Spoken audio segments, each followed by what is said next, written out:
Good morning children. मैं आपकी हिंदी अध्यापिका मंजू सिंह आज आपको नवीन पल्लव का पाठ 1 जिसका नाम है मेरा देश, इसके कवि हैं सोहनलाल द्विवेदी। मैं इस पाठ की आज पुनरावृत्ति करवाऊंगी। बच्चों, सबसे पहले मैं इस पाठ के बारे में किसके बारे में बताया गया है यह आपको बताऊंगी। इस कविता में मातृभूमि की अद्भुत विशेषताओं का सुंदर वर्णन किया गया है। भारत देश के उत्तर में स्थित हिमालय पर्वत की चोटियाँ इतनी ऊंची है वो ऐसे लगती हैं जैसे आकाश को छू रही हो। इस देश के दक्षिण दिशा में स्थित हिंद महासागर भारत माँ के चरणों का स्पर्श करके मानो अपने सौभाग्य पर इतरा रहा हो। इसी देश में गंगा, यमुना और सरस्वती जैसी पवित्र नदी का अनोखा संगम है। बच्चों, ये संगम कहाँ है? ये इलाहाबाद में है, जिसका अद्भुत सौंदर्य चारों ओर छाया दिखाई देता है। नदियों के पवित्र जल से सिंचित भारत की धरती हरी भरी और सुंदर दिखाई देती है। कवि को इस देश में जन्म लेने पर गर्व है, क्योंकि यह उसकी मातृभूमि है, जन्मभूमि है। कवि ने इसमें भारत के पर्वतीय क्षेत्रों में बहते हुए झरनों का भी वर्णन किया है। आम के घने बगीचों में वसंत ऋतु के आगमन पर कोयल की मीठी कूक सुनाई देती है। भारत के दक्षिण में स्थित हिमालय पर्वत से बहने वाली शीतल और सुगंधित हवा प्राणियों के तन मन को ताजगी से भर देती है। यहाँ अनेक धर्मों की स्थापना हुई है।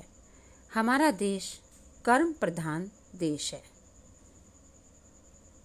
यह देश मुझे सदैव कर्म और धर्म के मार्ग पर चलने की प्रेरणा देता है। इस कविता में कवि ने यहाँ पर जन्म लेने वाले वीर महापुरुषों का भी वर्णन किया है। इसी देश में रघुकुल में श्री राम का जन्म हुआ, जो मर्यादा पुरुषोत्तम है। उनका जीवन चरित्र मानव जीवन का सर्वोच्च आदर्श प्रस्तुत करता है। यहाँ सीता जैसी पतिव्रता व धर्मपरायण स्त्री का जन्म हुआ, जिन्होंने नारी धर्म का आदर्श स्थापित किया था। यहीं पर श्री कृष्ण ने जन्म लिया, जिन्होंने महाभारत के युद्ध में गीता का उपदेश देकर मनुष्य को निष्काम कर्म की शिक्षा दी। बौद्ध धर्म के संस्थापक गौतम बुद्ध ने मानव को प्रेम और अहिंसा का पाठ पढ़ाया।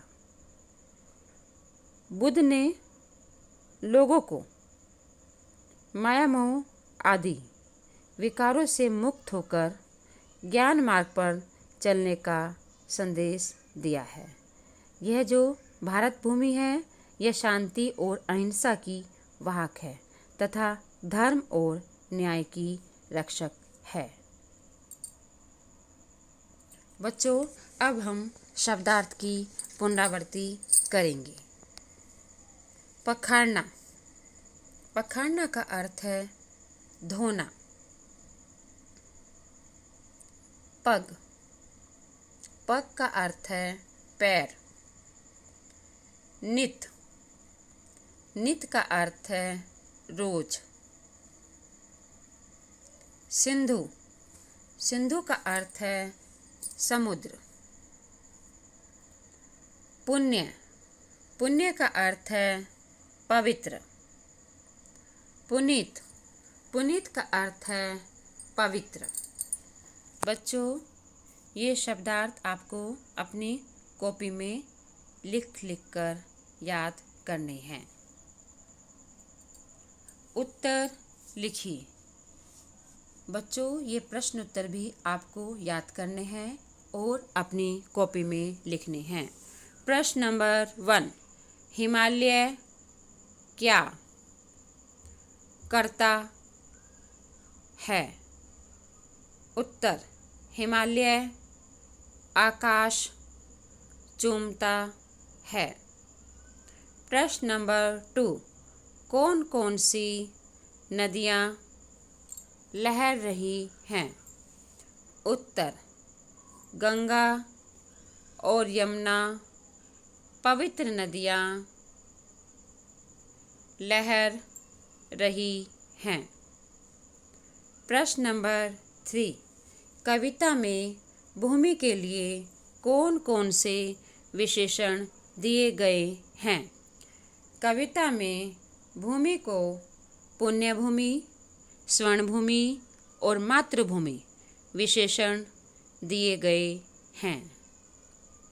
प्रश्न नंबर 4, इस देश में जन्म लेकर किन किन लोगों ने इसका यश बढ़ाया है? इस देश में जन्म लेकर भगवान राम और सीता श्री कृष्ण और गौतम बुद्ध ने देश का यश बढ़ाया।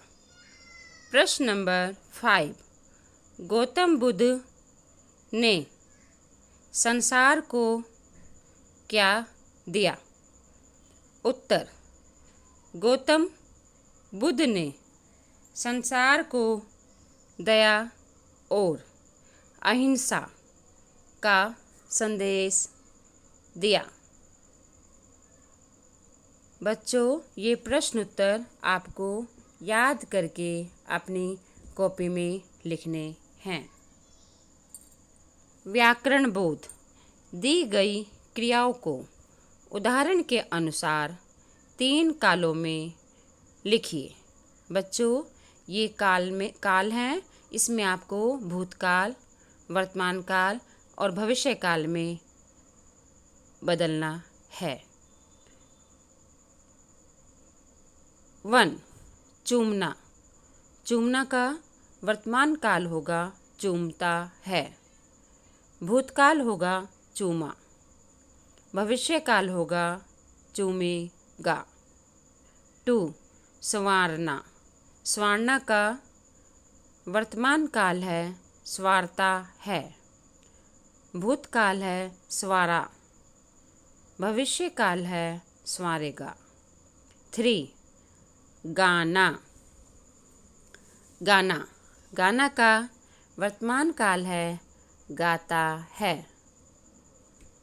भूतकाल है गाया। भविष्य काल है गाएगा। 4, दिखाना। दिखाना का वर्तमान काल है दिखाता है। भूतकाल है दिखाया। भविष्य काल है दिखाएगा। 5, सुनाना। सुनाना का वर्तमान काल है सुनाता है। भूतकाल है सुनाया। भविष्य काल है सुनाएगा। 6, बढ़ाना। बढ़ाना का वर्तमान काल है बढ़ाता है। भूतकाल है बढ़ाया। भविष्य काल है बढ़ाएगा। ख, समानार्थी शब्द लिखिए। बच्चों, समानार्थी को पर्यायवाची भी कहते हैं। 1, मात्र, मात्र का है माता। 2 स्वर्ण, स्वर्ण का पर्यायवाची है, समानार्थी है सोना। 3 सिंधु, सिंधु का समानार्थी है सागर। 4 आकाश, आकाश का समानार्थी है आसमान। 5 भूमि, भूमि का समानार्थी है धरा। मौखिक उत्तर दीजिए। बच्चों, ये प्रश्न उत्तर हैं, ये भी आपको अपनी कॉपी में लिखने हैं।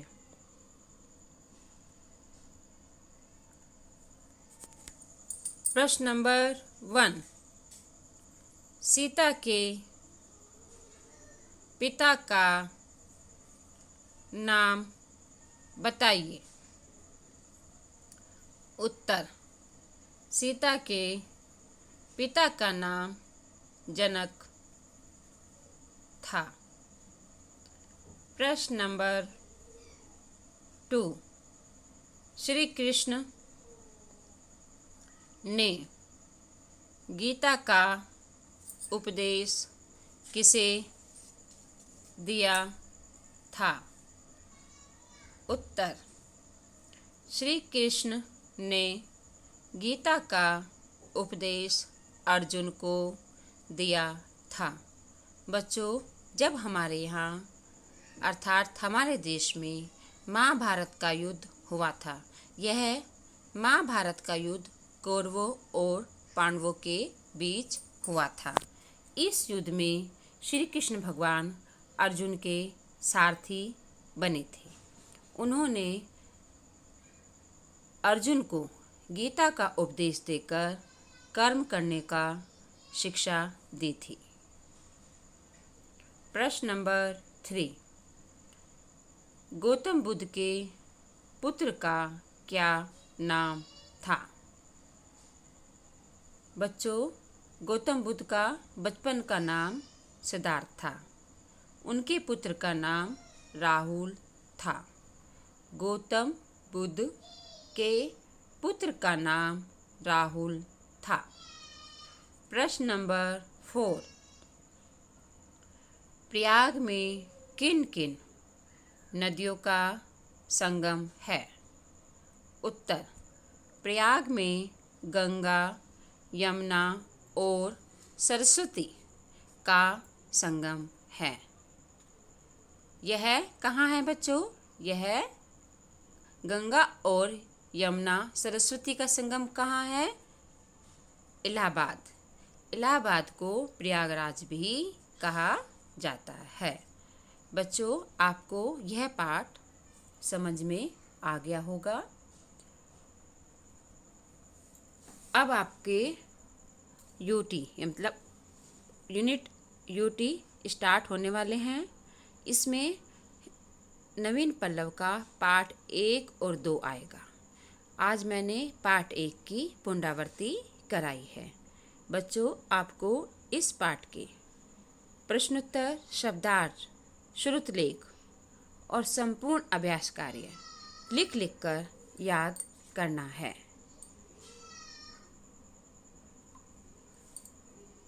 धन्यवाद।